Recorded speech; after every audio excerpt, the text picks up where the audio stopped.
کہ جب اہل شام نے الگ حکومت اپنی قائم کر دی، حضرت علی کے مقابلے میں اپنی حکومت کا اعلان کر دیا تحکیم کے فیصلے کے بعد، اور اس پر خوارج کی ایک جماعت بن گئی، الگ ہو گئے، جنہوں نے پھر بڑی خوفناک جنگیں کی، بڑے زمانے تک وہ مسلمانوں کو نقصان پہنچاتے رہے۔ تو 3 خارجی اکٹھے ہوئے کہ جتنا فساد ہے نا اس کی جڑ ہے ایک عمر بن عاص اور معاویہ بن ابی سفیان اور علی بن ابی طالب رضی اللہ تعالیٰ عنہ، ان تینوں کو قتل کر دو، فتنہ ختم ہو جائے گا۔ تو عمر بن عاص اس دن آئے ہی نہیں، وہ مصر کے گورنر تھے، فجر کی نماز، تو جو ان کی جگہ آئے وہ مارے گئے، شہید ہو گئے۔ معاویہ رضی اللہ تعالیٰ عنہ پر اس نے وار کیا، لیکن وہ سر سے پھسل کے کمر پہ جا کے لگا اور کمر چھل گئی، لیکن اللہ نے زندگی بچا لی۔ تو عبد الرحمن بن ملجم جس نے حضرت علی کو شہید کیا، یہ آیا ہوا تھا کوفے میں، تو لوگوں نے کہا امیر المومنین یہ اس کے ارادے اچھے نہیں نظر آتے، تو اس کو ہم پکڑ نہ لیں۔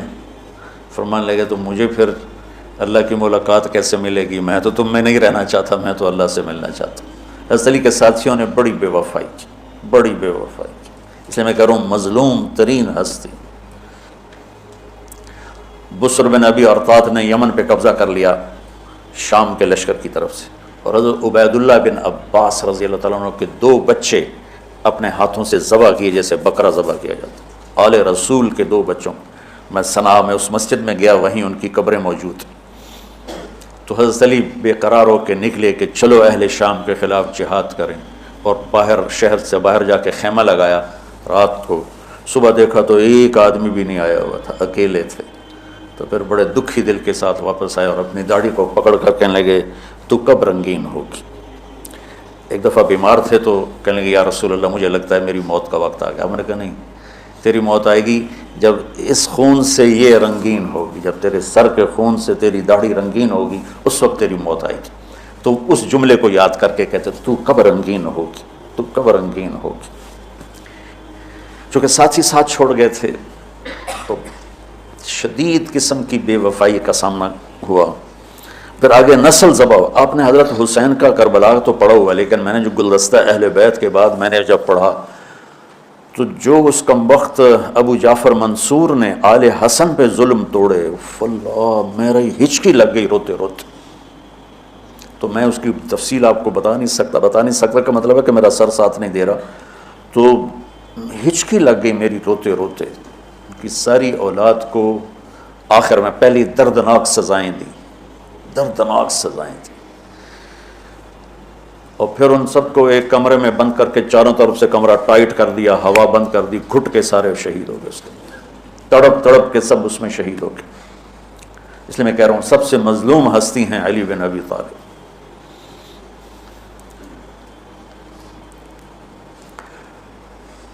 تو فرمانے لگے اس کو پکڑو گے تو میں شہید کیسے ہوں گا؟ پھر ایک دن دیکھا کہ لوگ گھر گوار پہرا دے رہے تھے۔ آپ نے کہا کیا کر رہے ہو؟ کہا جی وہ آپ کا خطرہ ہے، پہرا دے رہے ہیں۔ کہنے لگے کس سے دے رہے ہو؟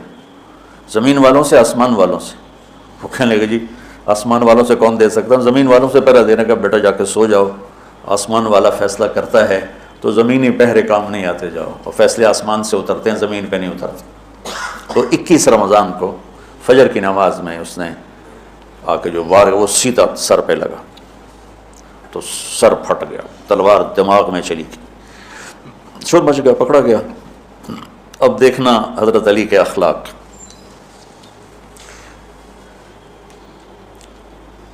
لوگ اکٹھے ہو گئے، حضرت زینب کو پتہ چلا تو وہ بھاگی بھاگی آئیں اور رونے لگی، واہ ابتا واہ ابتا۔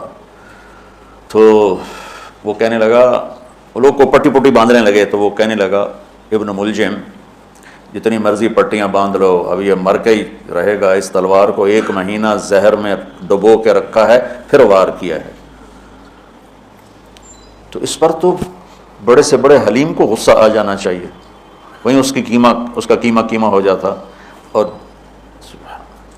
حضرت علی کیا کہہ رہے ہیں؟ بھائی اس کے لیے نرم بستر بچھاؤ، اس کو گرم گرم کھانا کھلاؤ، اسے ٹھنڈا ٹھنڈا پانی پلاؤ، اگر میں زندہ رہا تو میں خود فیصلہ کر لوں گا مجھے کیا کرنا ہے، اور اگر میں شہید ہو گیا تو پھر پہلی میری درخواست ہے کہ اسے معاف کر دیں. یہ بتانا چاہتا تھا، اسے معاف کر دیں. اور اگر اس سے میرے بدلے میں قتل کرنا چاہو تو پھر اس کو تکلیف نہ دینا، بس ایک ہی وار سے اس کی گردن اڑا دینا، اسے تکلیف نہ دینا. اللہ، آپ پڑھیں گے نا صحابہ کی سیرت تو سب سے زیادہ فضائل حضرت علی کے، سب سے زیادہ مقام اور مرتبہ تو ویسی جیسے خلفائے راشدین.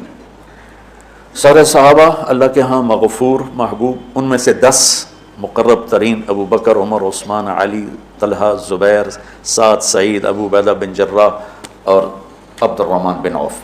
پھر ان 10 میں سے 4 محبوب ترین جو خلفاء بنے. پھر جیسے ان کی خلافت کی درجہ بندی ہوئی ایسے ان کے مقام اور مرتبے کی درجہ بندی ہوئی، لیکن فضائل سب سے زیادہ حضرت علی کے ملتے ہیں. اور یہ ایک فضیلت جو حضرت علی کو اللہ کے نبی نے سنائی، ہاتھ پکڑ کر یوں اپنے سینے کے قریب لگا کے فرمایا اترضی ان یکون منزلک مقابل منزلی فی الجنہ، علی تو راضی ہے جنت میں تیرا گھر میرے گھر کے سامنے ہوگا. تو حضرت علی رونے لگے کہ نہیں میں راضی، میں راضی.